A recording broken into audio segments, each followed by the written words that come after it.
Luka checked the soles of his sandals.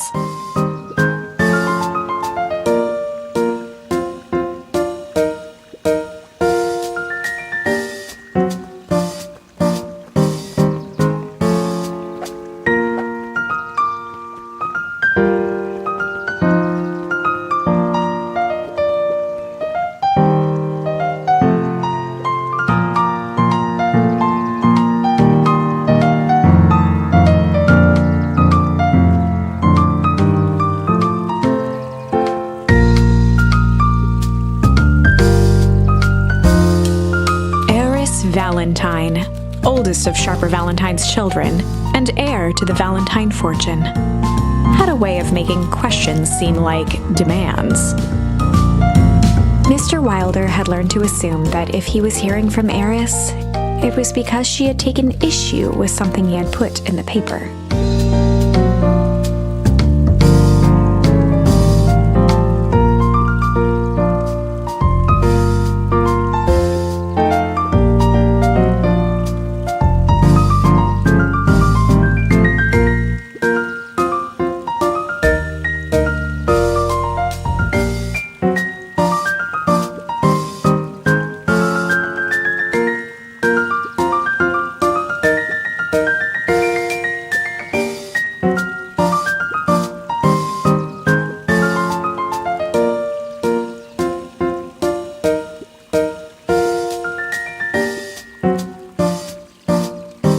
Mr. Wilder averted his gaze and began to polish his monocle.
counter, Hiram Tolliver was meticulously shining apples. More accurately, Hiram Tolliver was meticulously shining one apple. With a yelp, Mr. Tolliver fumbled the apple, flailing at the air as it fell. He leaned forward and lowered his voice.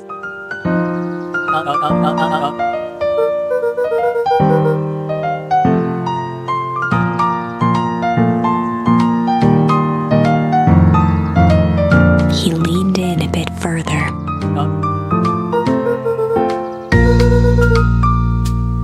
Mr. Tolliver leaned back, speaking loud enough for anyone to hear.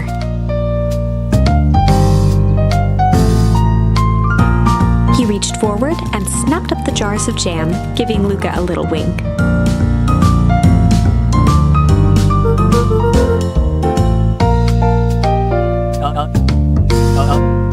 He leaned in for a final whisper.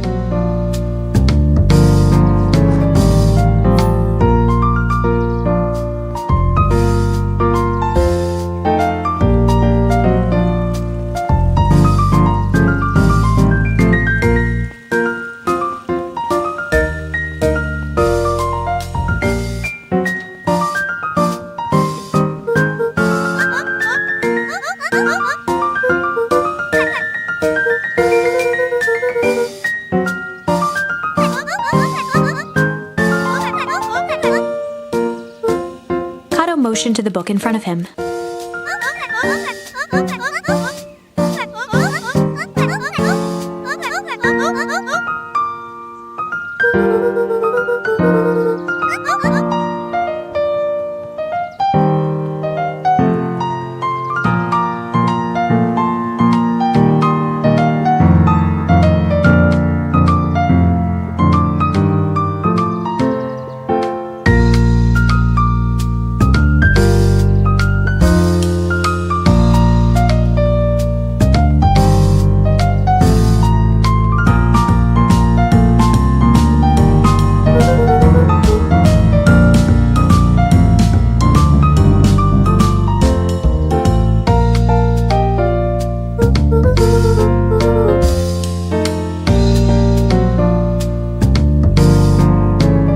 Mr. Nuncreed eyed Luka for a moment, then nodded in agreement.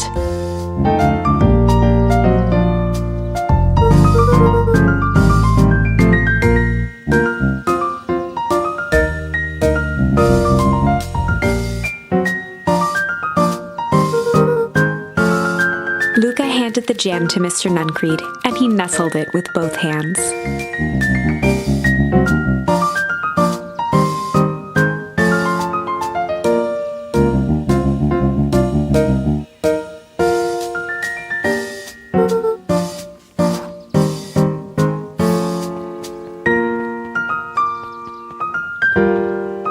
The phone booth was brand new, part of Perennial Harvest's Beacon Pines Reborn initiative. It didn't see much use.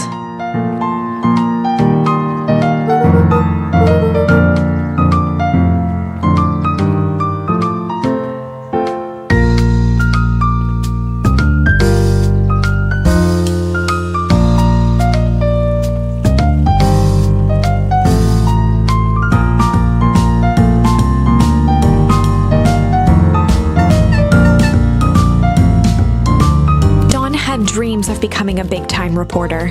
At night, she searched for the story that could be her big break. By day, she hawked papers at the newsstand.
pinched Luka's cheek.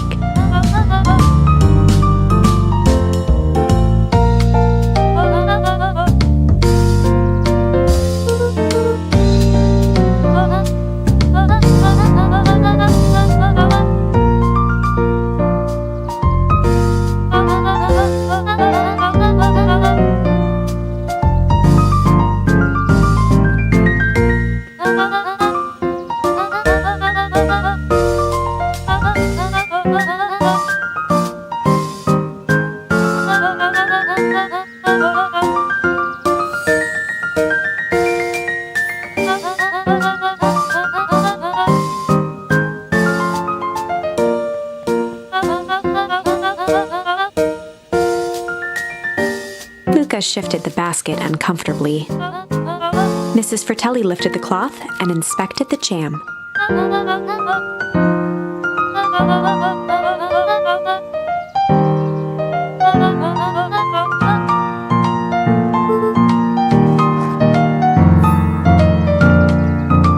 Luka squinted at the faded photo of him and his mom at the diner.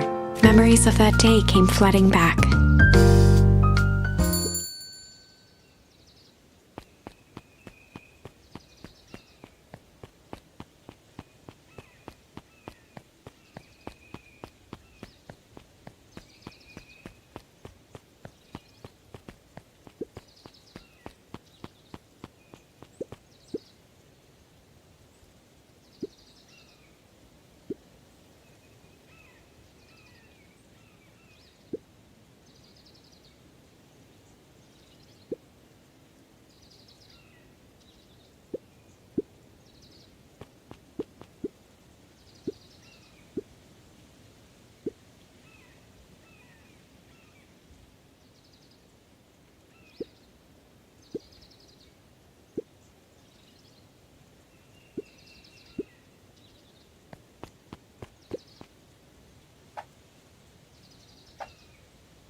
Luka glanced at the empty seat across from Gus.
Beck locked eyes with Luka. The look on her face was equal parts expectant and desperate.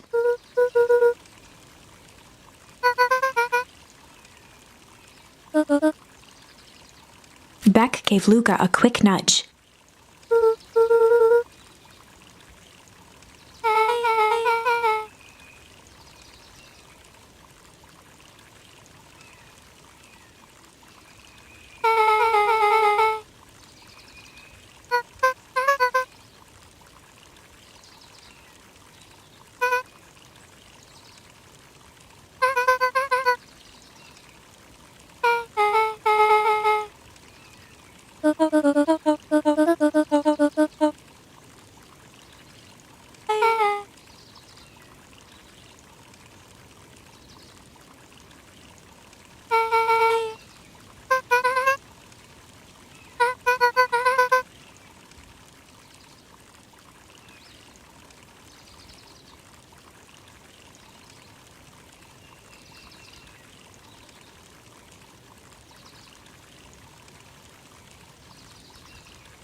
We all know Beacon Pines is a great town.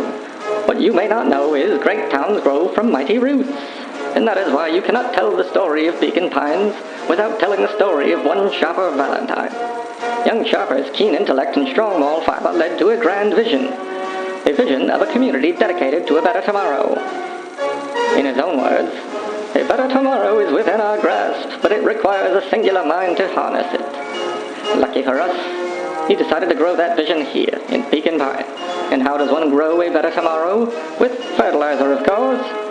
Valentine's fertilizer company became the lifeblood of a town yearning for purpose. But then tragedy struck, a scientific experiment gone wrong. An accident which took Shopper away from us far too soon. To this day, we struggle to pick up the pieces.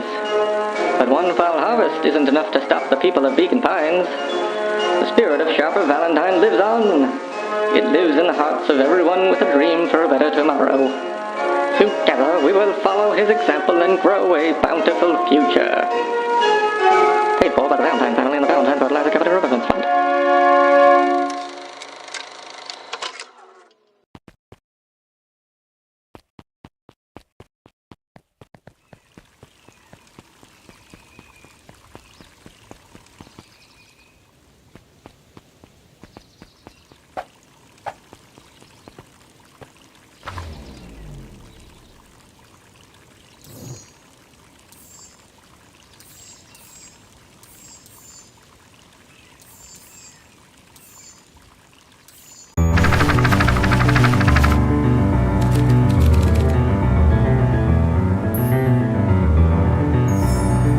Well, time to bust out the tickles.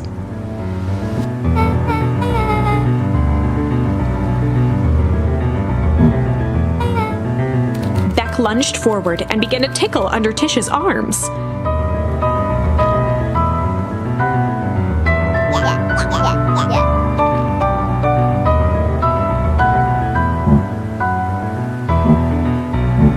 Tears began to form in Tish's eyes as she gasped for breath between gales of laughter.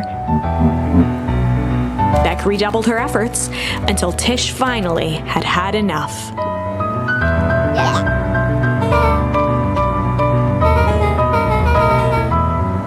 Iggy's eyes darted around, a realization dawning on his face that he was now outnumbered.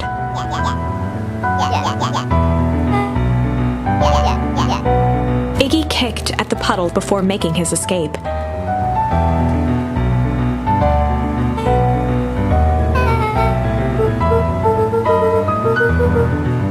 Beck shook the ooze out of her hair as best as she could.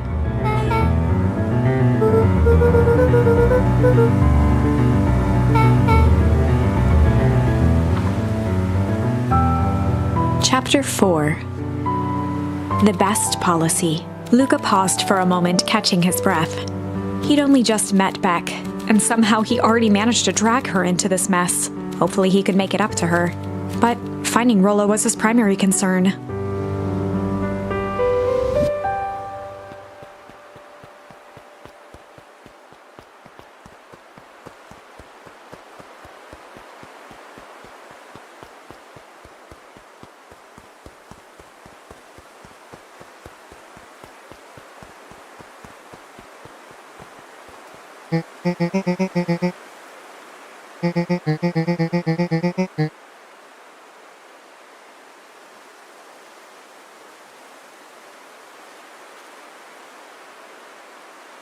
Roxy and Fitz looked drained. It was clear they'd spent all day searching.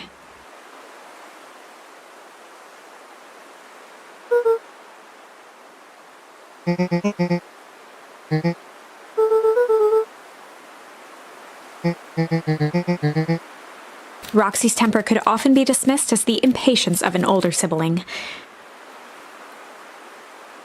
But this was the most intense Luka had ever seen her. Her eyes were wild and unfocused, looking straight through Luka. In a torrent of rambled words and tears, Luka broke down.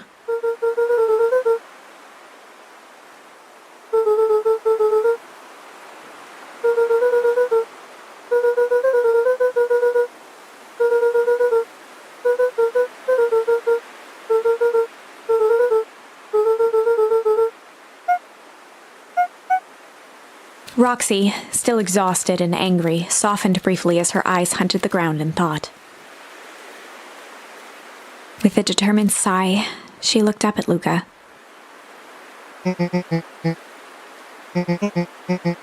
Roxy drew herself up.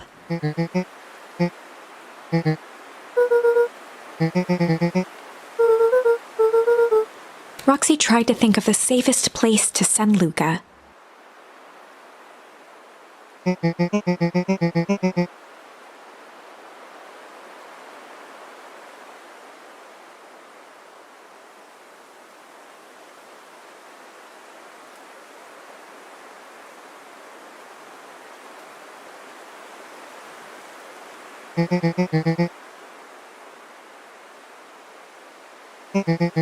Luka wiped his cheeks and gave a quick nod.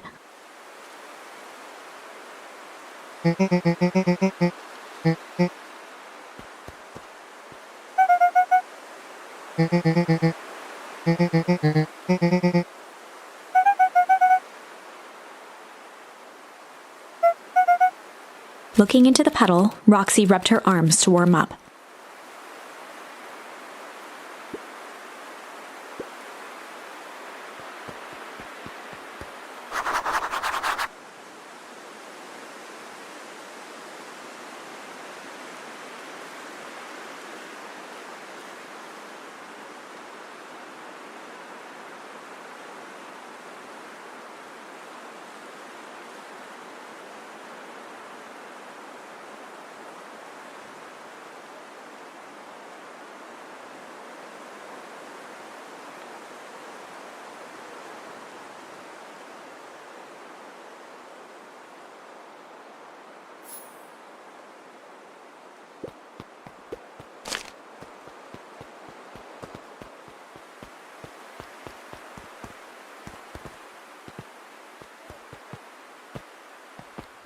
Mr. Nuncreed jumped with a start.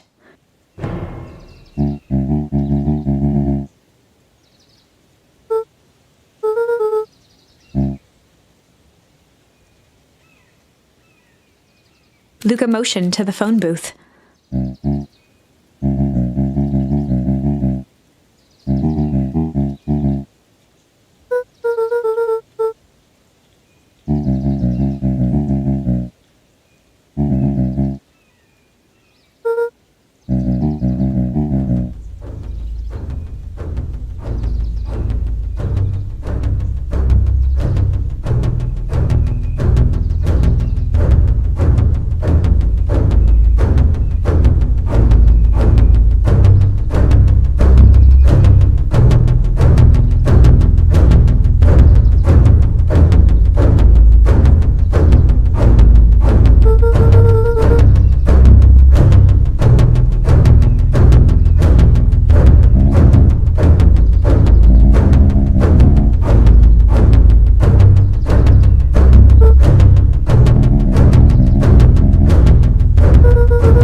Mr. Nuncreed gently placed one of his substantial hands on Luka's shoulder.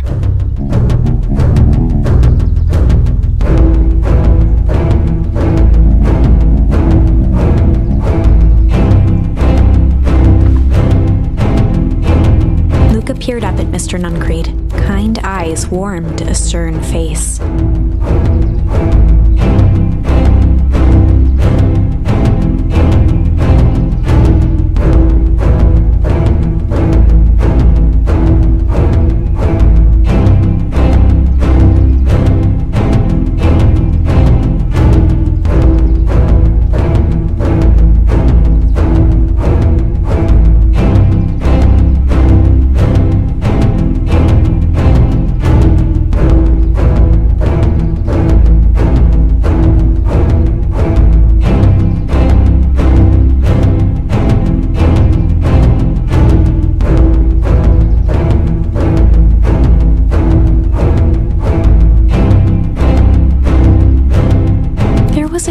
Emotion hiding beneath it all. It was subtle, but Luka could sense something eating away at him.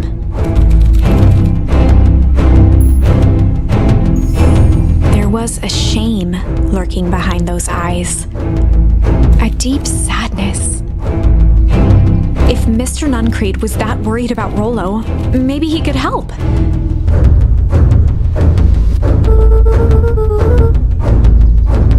Mr. Nuncreed raised an eyebrow.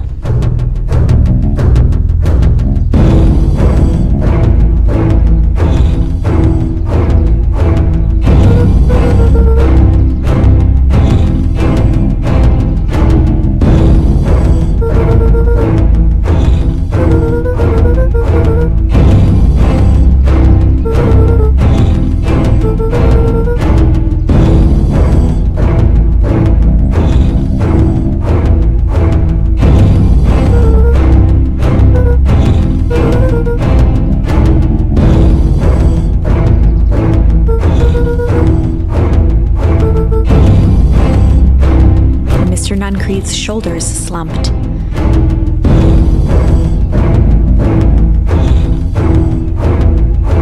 A deep sigh bellowed from his chest.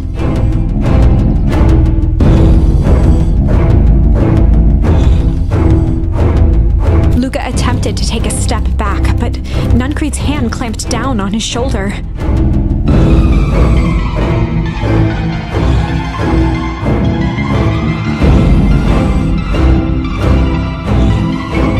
With a firm shove, Nuncreed manhandled Luka into the phone booth. The door latched shut with a mechanical hiss.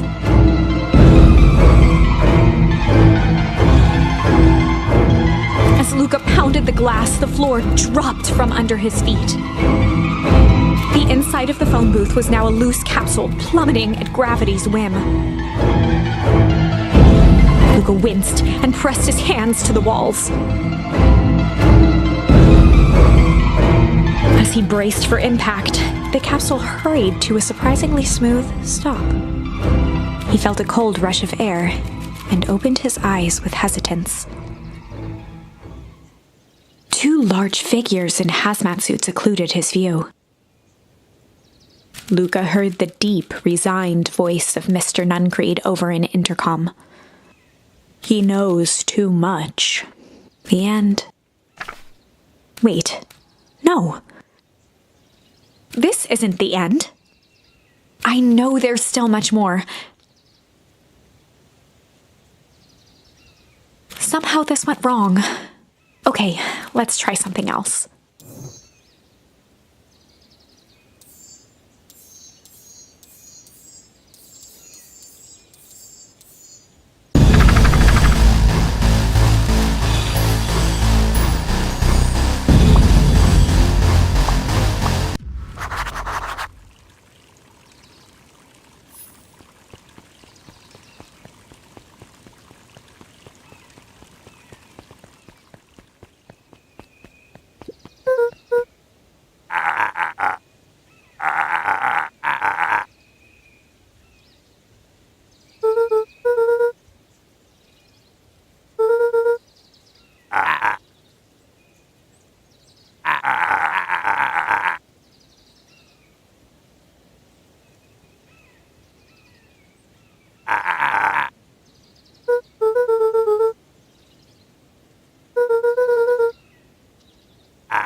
Jeff dug through his pockets for a bit.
took a long breath, then gave a firm nod. Chapter 4. Dinner with the Moodwills. Ilona Moodwill was worried about change.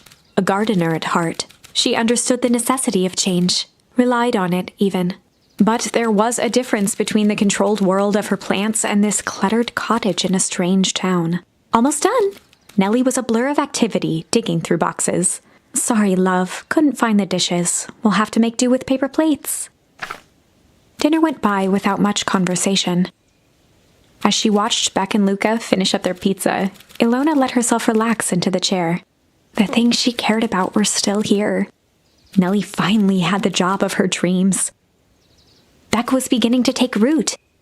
Ilona's task was simply to tend to them. She could do that.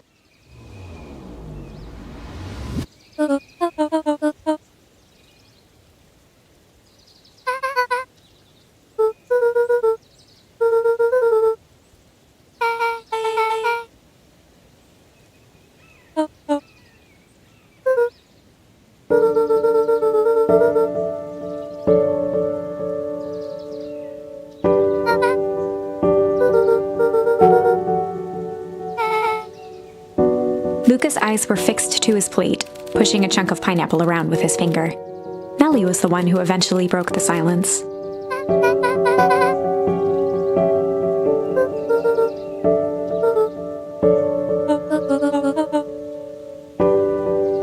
Ilona nervously gestured toward the boxes.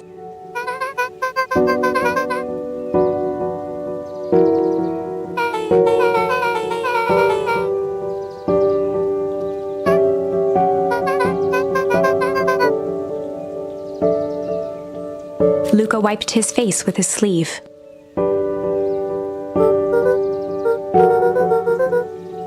Beck gave Luka a swift kick under the table.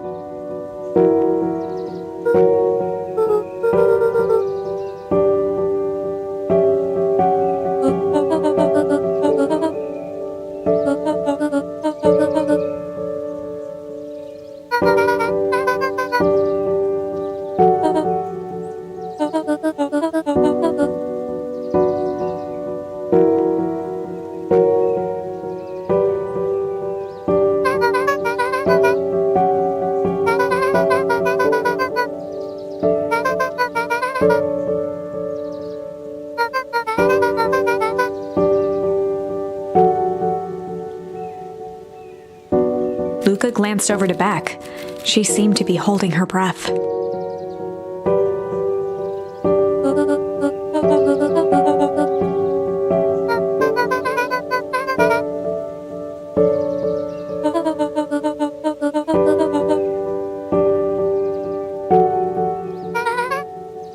Beck slammed her fist into the table, perhaps harder than she intended. Luka glanced outside to gauge the time. The sky was darker than he expected, filled with ominous clouds.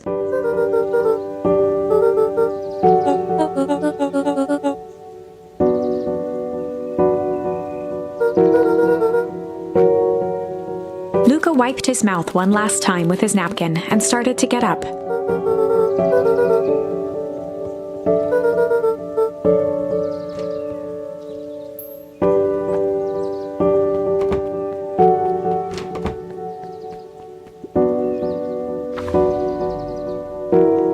Surprised, Luka turned around.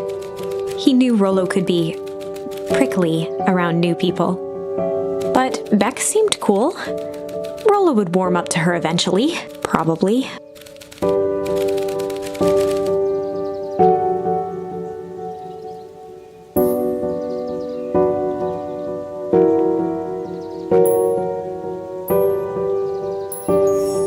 Luka began to respond, but the sky answered for him as the clouds above began to break, revealing patches of star-filled summer night. Moonlight filtered down, shimmering in the treetops.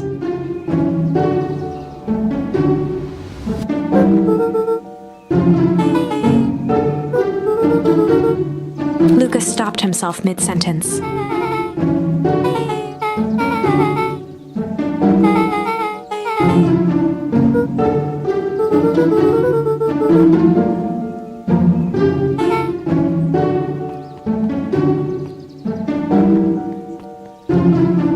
Luka saw Beck skulking by the gate.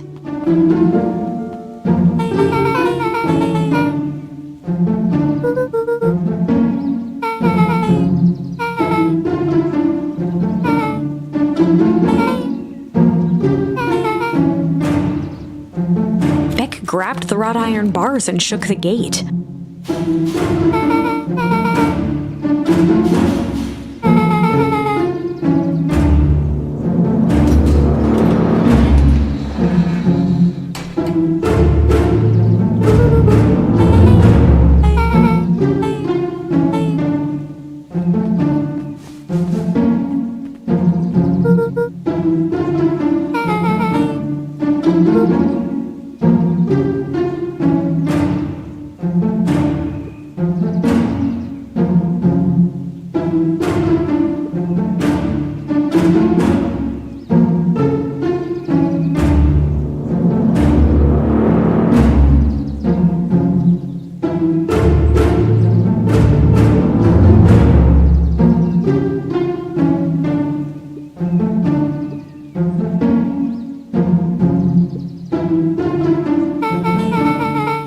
Beck's voice was an excited whisper.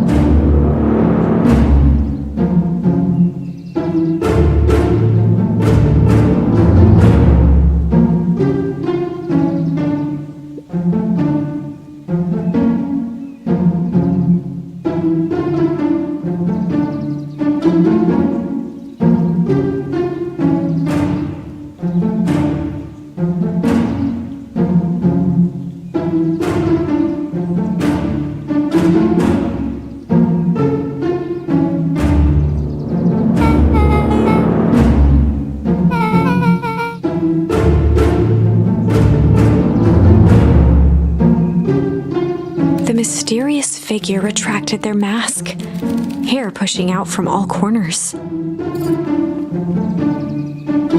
A chill ran down Luka's spine. His vision blurred. Beck stifled a sharp wince, and Luka looked down to see himself wrenching her hand.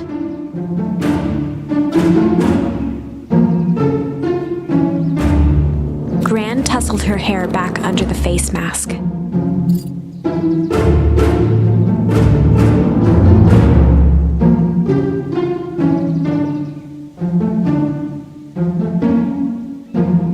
Gran gave Eris a curt nod and disappeared into the night.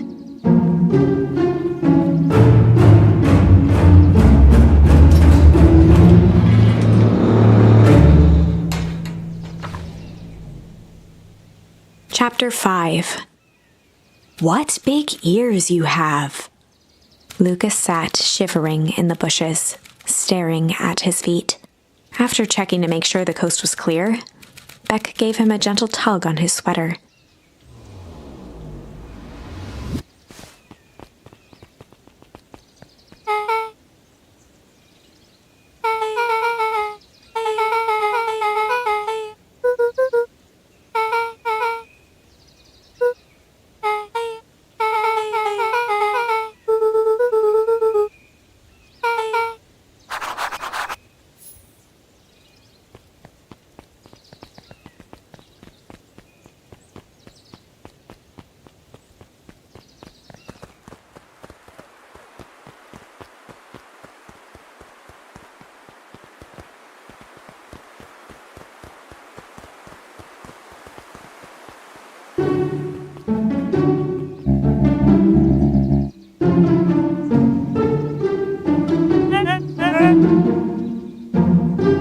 The clipboard finished writing with a scratchy flourish and looked up.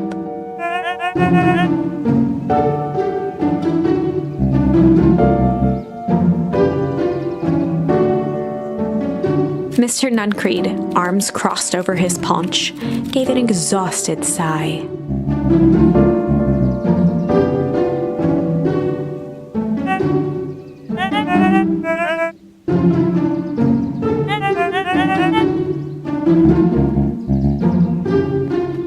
He snatched the pad and scribbled his name so hard the pen nearly snapped. The clipboards looked at each other for a moment, almost pondering the possibility, then broke into laughter as they walked away.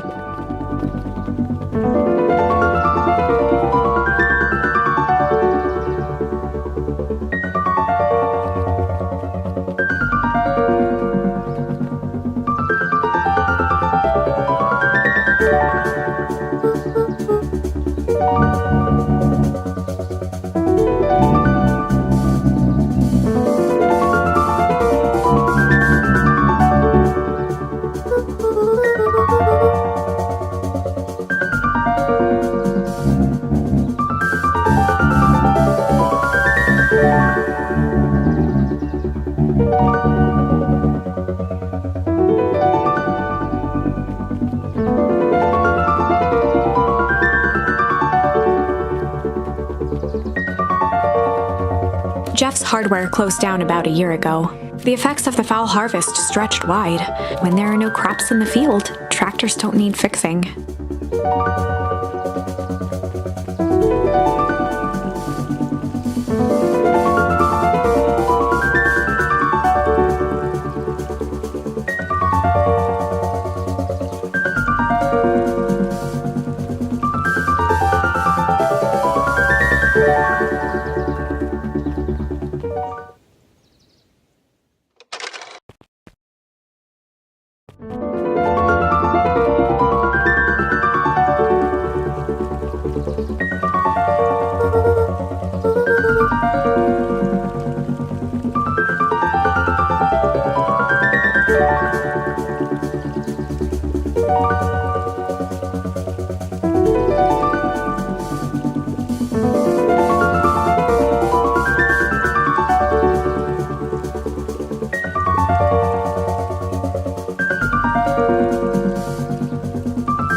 William Kerr and Gus Valentine proudly surveyed the half-covered festival banner.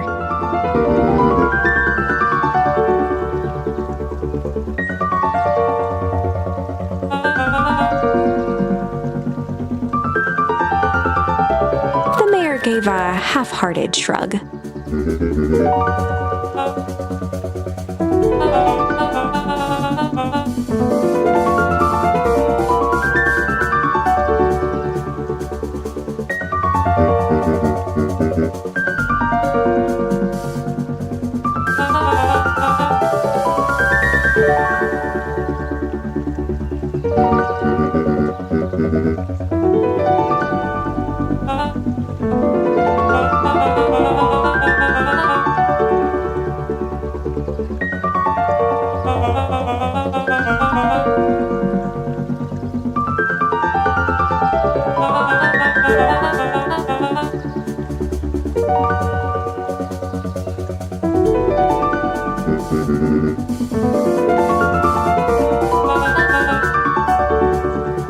Kerr locked his arm on Gus's shoulder.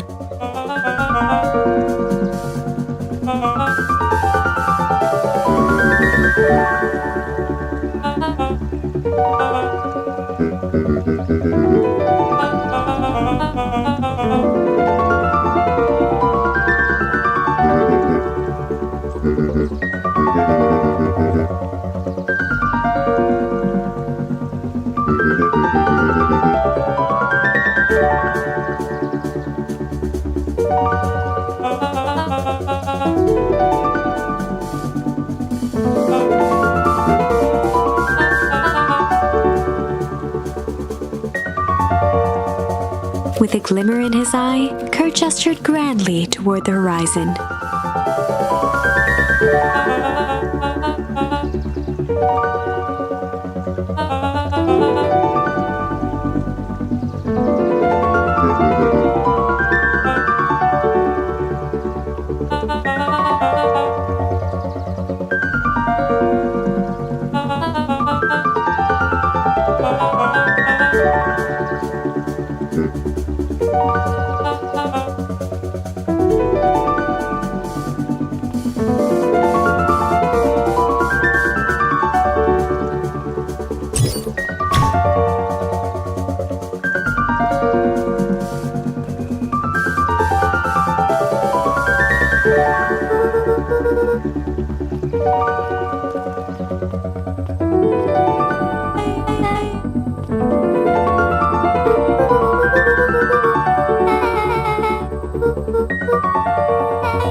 Rollo waggled his head with pride.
Luka sucked in a long breath.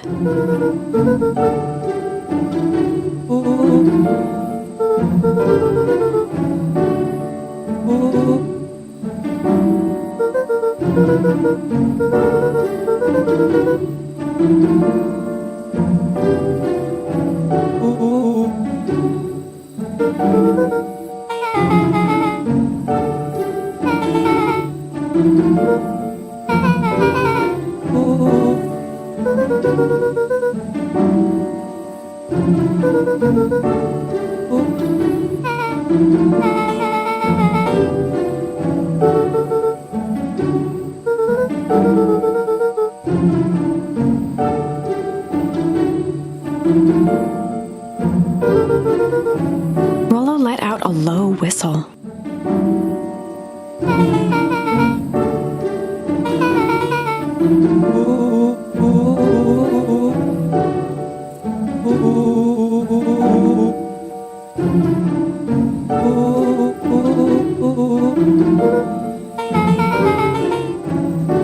Rollo and Luka shot back a look.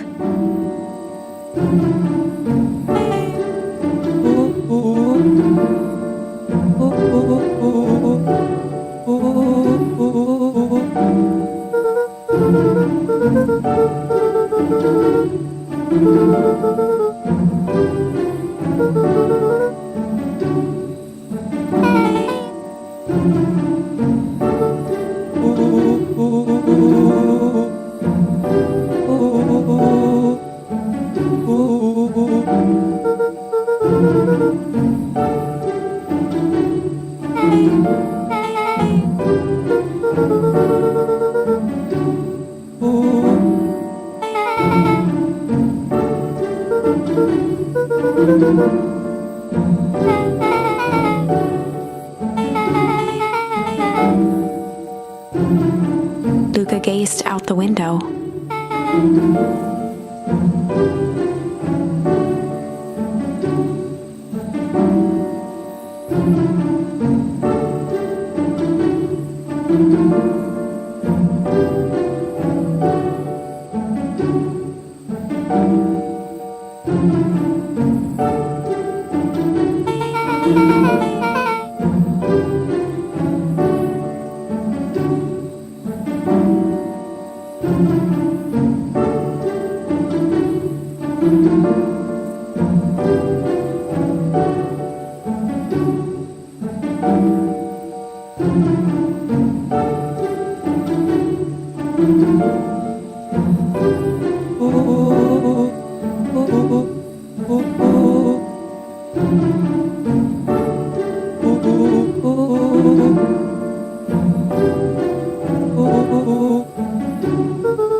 Chapter 6. Secret Lair. Summer forged ahead, but the nights only seemed to grow colder. Luka walked home slowly under the pale starlight, cautious to avoid any more surprises lurking in the shadows. Reaching home, he slipped quietly into bed, half dreading what they might discover the next day.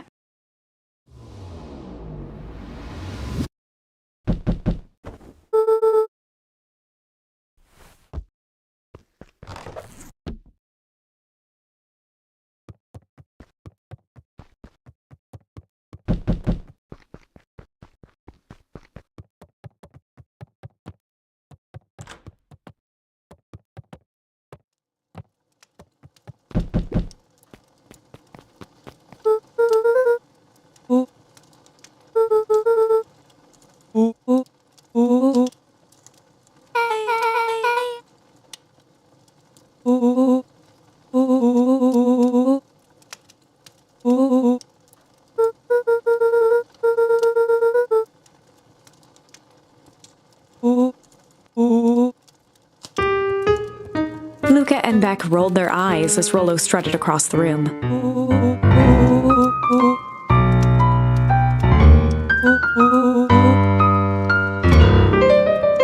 Rollo flung open the cabinet with confidence. He coughed as a veil of dust hit his face.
Realization crept onto Luka's face. All three kids snapped to glance at each other, then sprinted and turned toward the kitchen.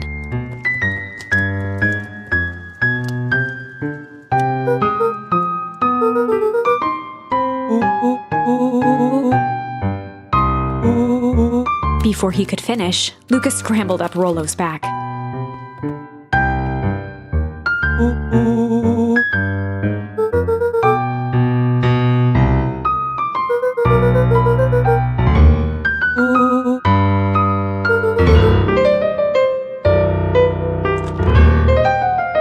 The three crowded around the hutch to peer in. With the glass doors opened, a perfect porcelain display gleamed in front of them.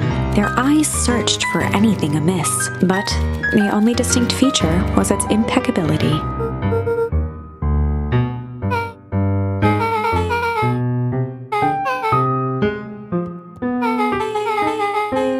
As Beck pulled on one of the teacups, it slanted forward with a hollow click.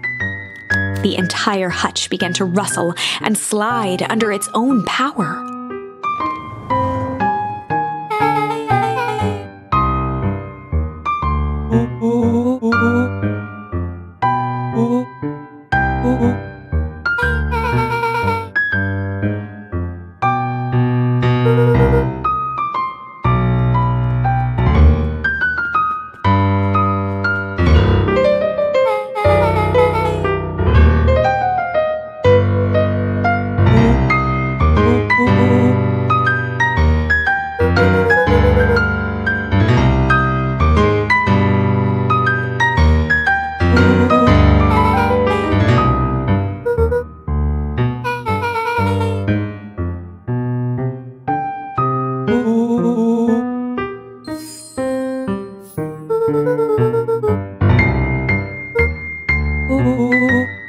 Rollo casually spun open a lid and dipped his finger in the jam. He smacked his lips. Rollo plunged his hand in the jar, fishing out a soggy slip of paper. Rollo offered the slimy note to Luka and licked his fingers clean.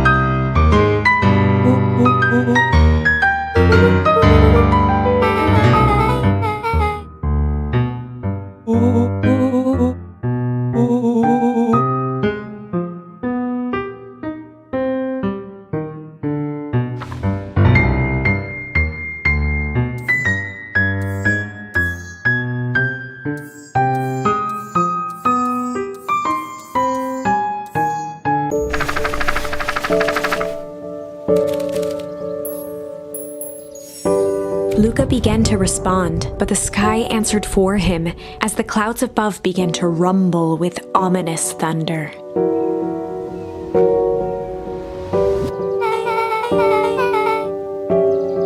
Luka surveyed the roiling clouds.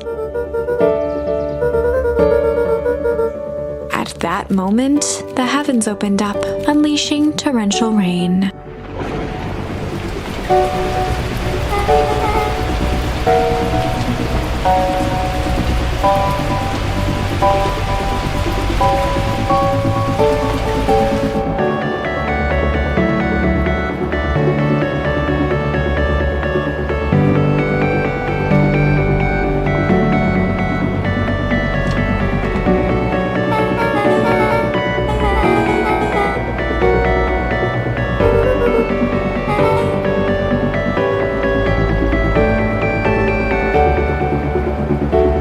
Squinted into the eye hole of the microscope.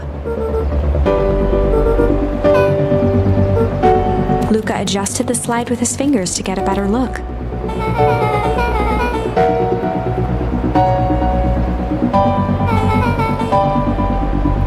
Luka wiped his hand off on his sweater and gave a nervous laugh. Beck looked down, timidly tapping the ladder with her feet.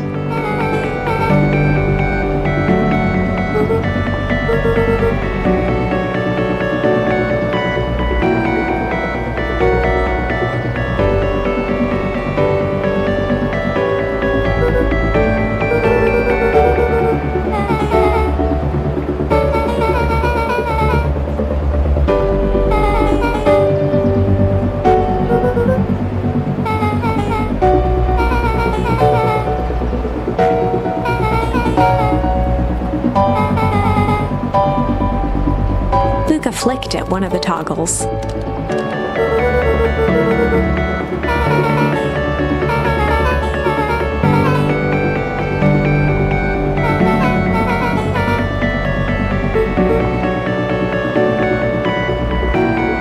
Luka bent down to examine the bouquet of wilting flowers. Judging by the odor, they were well past their prime. He flipped open the attached card.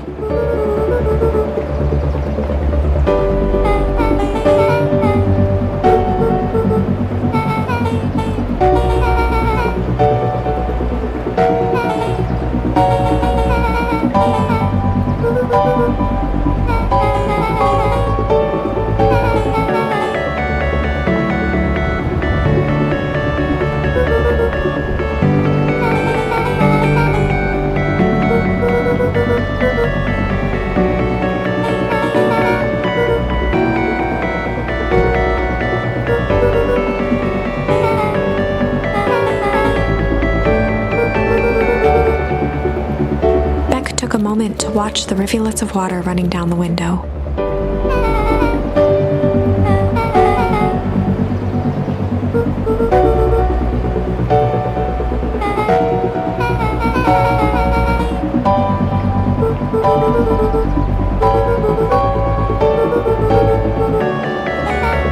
Luka took a deep breath, exhaling slowly.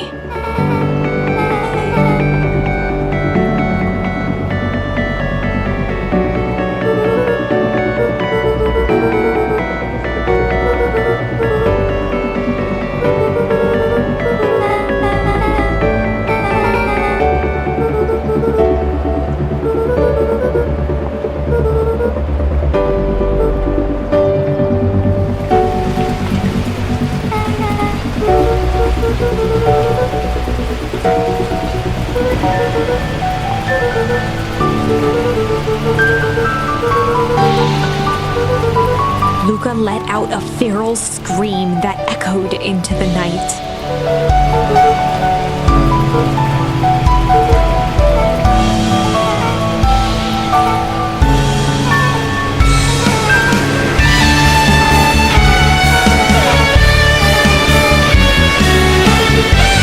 Her voice dropped to a trembling whisper. Beck brushed off her shirt and straightened up.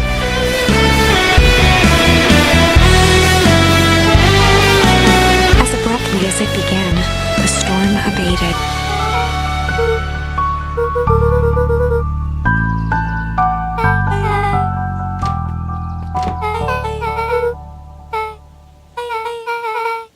Beck gave Luka a light thump on the arm before heading in. Chapter 5. Friendly Feud. The air was heavy with the hard rain's residue, the smell of wet things. Despite his dreary surroundings, Luka felt at peace. He'd never shared those details about his dad with anyone, not even Rollo. But it's not like this changed anything. Rollo was still his best friend. Adding Beck to the group would help balance things out. Everything's better in threes. This is what Luka told himself as he headed to the treehouse.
Luka had only ever heard him speak in this stiff yet gentle tone a few times, and it always meant one thing.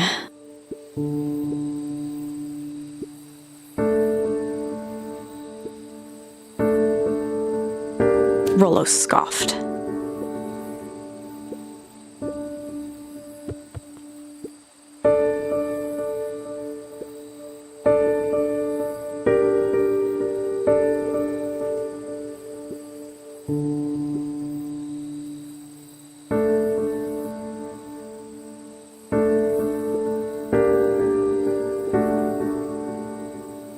Luka stumbled on his words, knowing he'd said too much.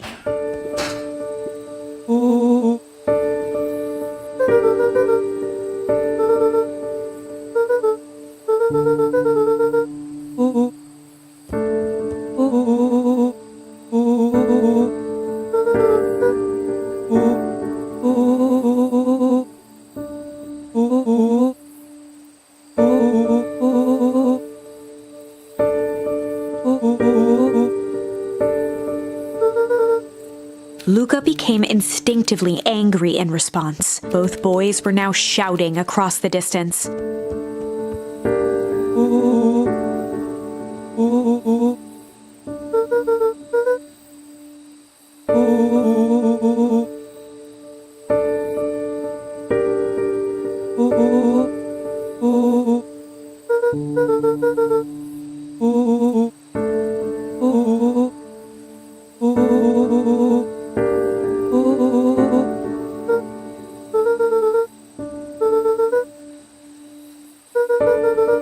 Rollo's tone changed to a calm, yet more intense anger.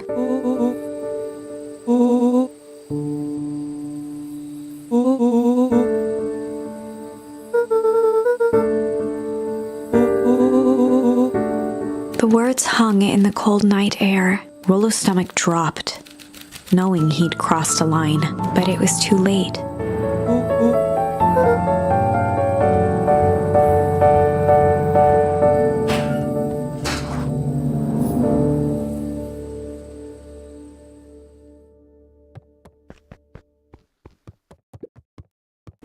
Luka dug through his old stuff, not even sure what he was looking for.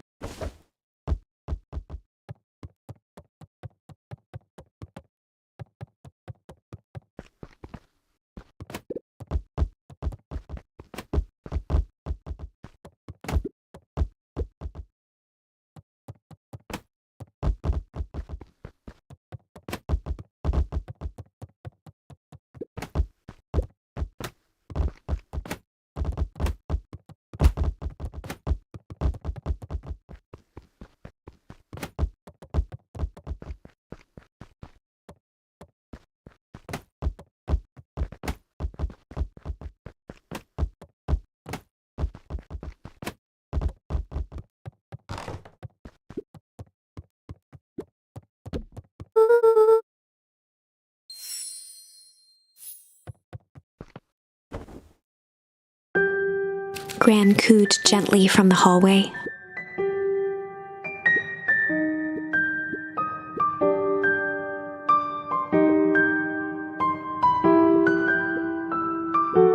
Luka just wanted to be alone. He waited to hear the sound of the front door closing.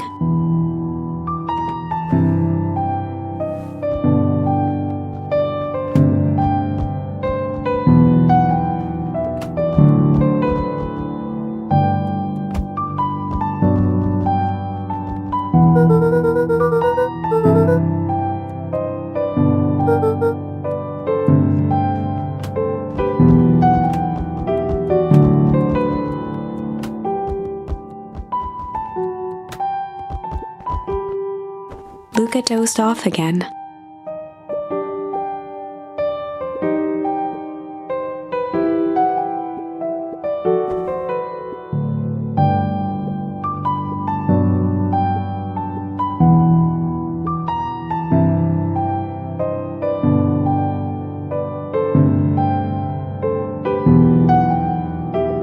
Luka still couldn't bring himself to go out. Besides, if he ran into Rollo, he'd have to actually confront the situation.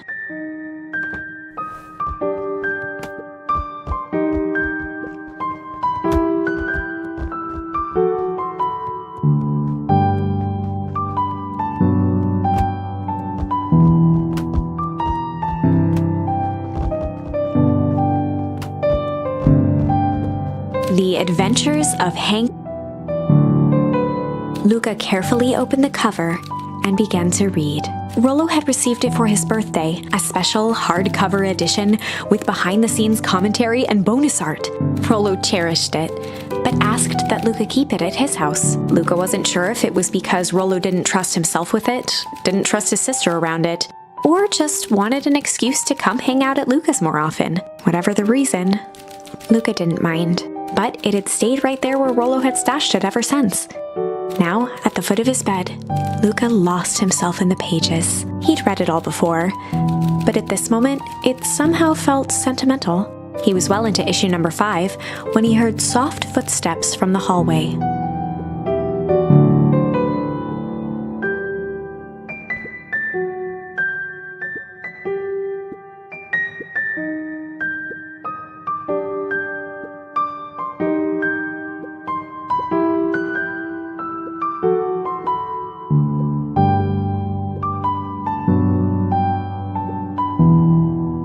Without realizing it, Luka had pouted away the entire afternoon. He once again felt the weight of it all and allowed his weary eyes to close. Luka stood in a vast black expanse. He looked up at his father standing beside him. Walt was working a straw at the bottom of a fountain glass, trying to collect the last bits of milkshake. Dad, where are we? Taking a final loud gurgling sip, his father peered up from the glass. He jangled the straw playfully with a warm smile, then lifted the empty glass as if to point into the darkness. The source? Luka's eyes followed his father's gesture. In an instant, he was sitting in front of a blazing campfire. Across from him sat a large figure in a yellow hazmat suit. The figure's voice was a scratchy echo. Well, if it isn't the man of the hour, make yourself comfortable. Luka held his shivering hands over the flame to warm himself. It doesn't work that way here. Their yellow-gloved hand pointed to the base of the flame. It's a cold flame. See? Luka peered at the base of the fire. It wasn't wood that was burning. It was Beacon Pines itself. Tiny buildings, freezing and crumbling as they were consumed by flame. Luka could see small shadows moving in the burning city. People. Luka leapt to his feet. We've got to help them! The figure gave a dismissive wave of their hand. Why waste energy helping people who can't even help themselves? The figure bent down to examine the panicked crowd as they desperately tried to stop the flames. They only care about what's right in front of them, not like us. Luka's voice was a trembling whisper. Us? The figure slowly stood up, grabbing its helmet with both hands. With a jolt and a twist, the suit emitted a gasp. A cloud of torpid mist escaped, slowly revealing the face within. Luka's own face looked back at him, older, worn, distant. The sensation was oddly familiar, as if he'd caught his own reflection by surprise in the mirror. The doppelganger smiled. I tried to help once. He gestured towards his face. And all it got me was this. Luka staggered back. You aren't me. Luka felt a hand catch his shoulder. His father was there again, beside him. Every choice sets us on a path. This is the end of one of your paths, son. Luka watched his older self shake its head ruefully, its face twisting into a cruel grin. Well, Dad, if you wanted him to see this, far be it from me to disappoint. Luka watched in shock as the figure took a confident step forward and plunged into the flames. In a flash of cold light, he was gone. What does all of this mean? Luka felt a reassuring squeeze on his shoulder. Just remember, why we choose matters just as much as what we choose. Luka woke up to see a hazy figure at the foot of his bed, silhouetted in the morning sun. Luka rubbed his eyes. The kind, concerned face of his gran came into focus.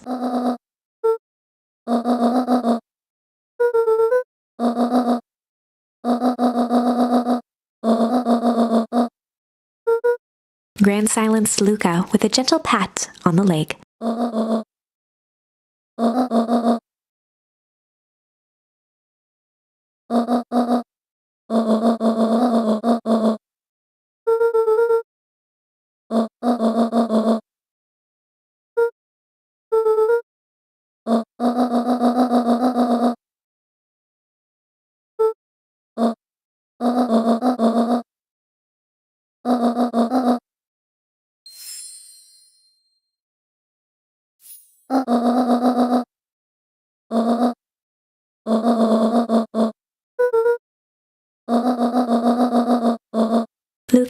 a reluctant nod.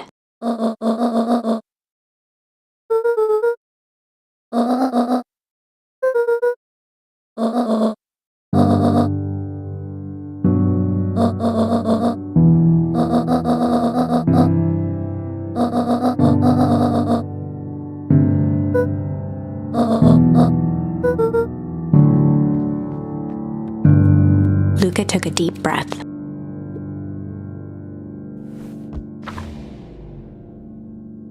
Chapter 6. Through thick and thin. Despite Luka's bitterness, Gran was right. He needed to hash things out with Rollo. A big fight changes the nature of a friendship. Whether, in the end, it is for the better or for the worse, all comes down to understanding. If one is not careful, the same familiarity that builds the strongest of bonds can become the wrecking ball that shatters them. Luka emerged from seclusion, taking in the crisp festival air, but the events of the day weren't on his mind. He had to find Rollo.